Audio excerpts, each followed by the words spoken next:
you went to Indonesia and you documented this like death cult tribe.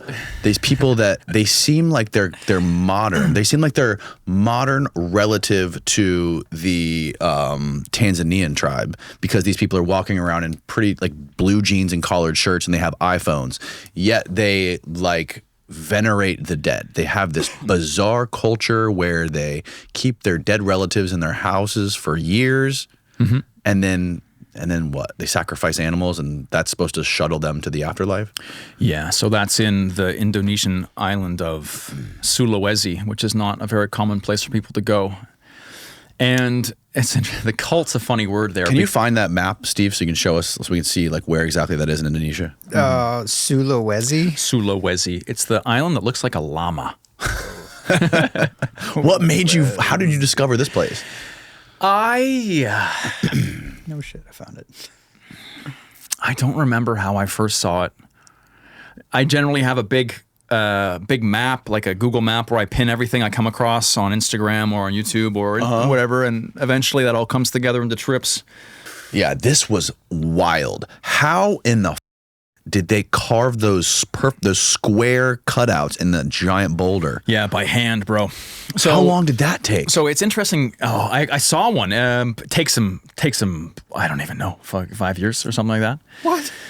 So it's incredible because you go there, and I was searching this out because I had a really tough time dealing with my grandmother dying.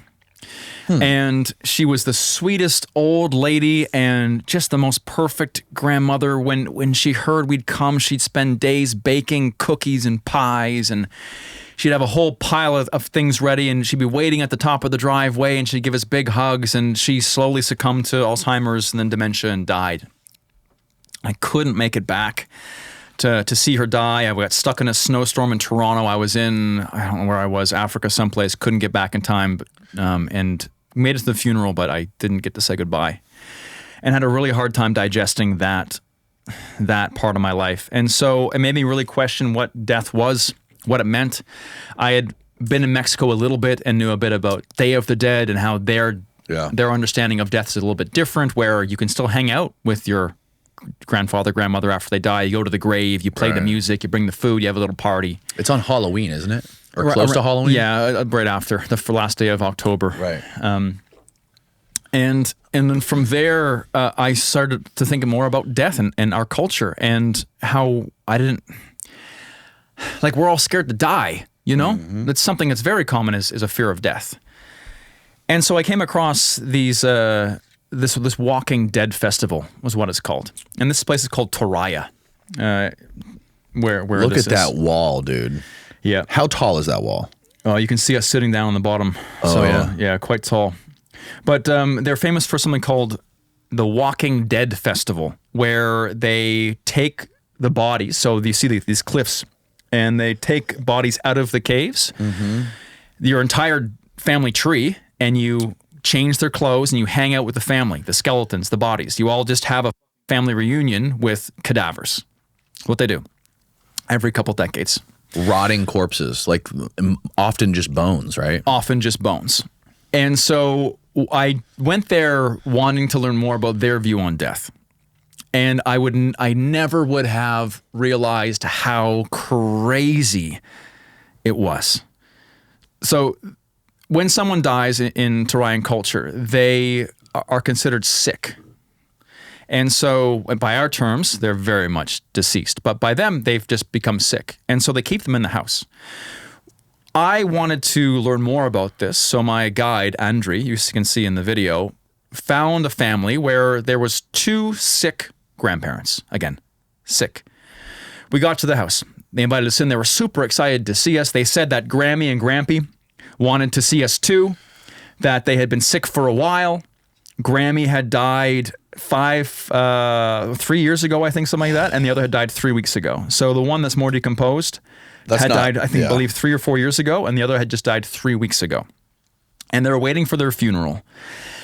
But these people aren't dead, okay? They're just sick. And so what that means is every day the family goes in, they bring them food, they sing them songs, and then Grammy and Grampy still communicate to them in their dreams, in the bird song. There's still very much a relationship between the sick and the alive. And in this case, they were waiting because they were saving up for a funeral for both of them together. Because funerals, people spend, let's say, like if I was going to put it in USD equivalent for us, they'd spend 100,000 USD on a funeral or more. That's like more than people spend on weddings here. Yeah, it's considered a giant party because it's the biggest party of your life. It's your death party, man, and you have to be sent away correctly. And so there's special water buffalo there that are bred and sacrificed for the weddings. There's albino water buffalo. And so generally what you want to do is for your funeral, you want to have 10, 20, 30, 40, 50, 100 buffalo killed for your funeral because...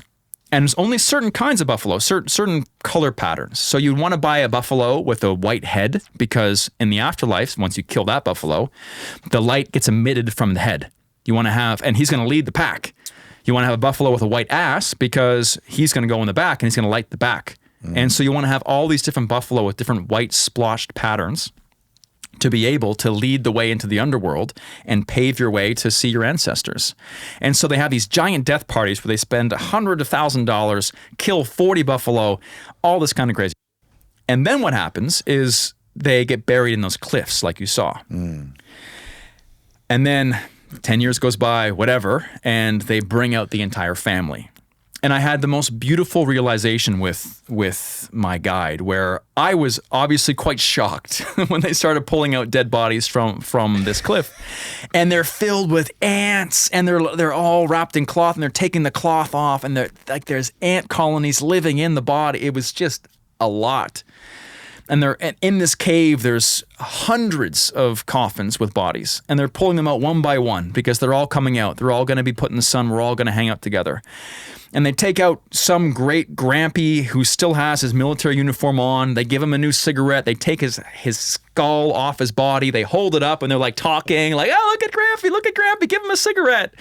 And this girl comes over and she's like, Mike, this is my grandfather. I haven't seen him in 15 years. It's so good to see my grandfather. And I'm like, what the fuck is going on? And I'm like, Andrew, man, this is a little like too much, man. And he took offense. And he said, what do you mean this is too much? And I go, like, these are like dead bodies. Like, don't people get sick? Or like, and he goes, this is your family. Like, you came from these people. Like, why would you be afraid of them? I'm like, well, I'm not, like, I just don't do this kind of stuff where I'm from. He goes, listen, what you guys do, is that better? So when your grandmother died, what happened? She died, you put her in the ground a couple of days later, and have you gone back to the grave? No. Right? Mm-hmm.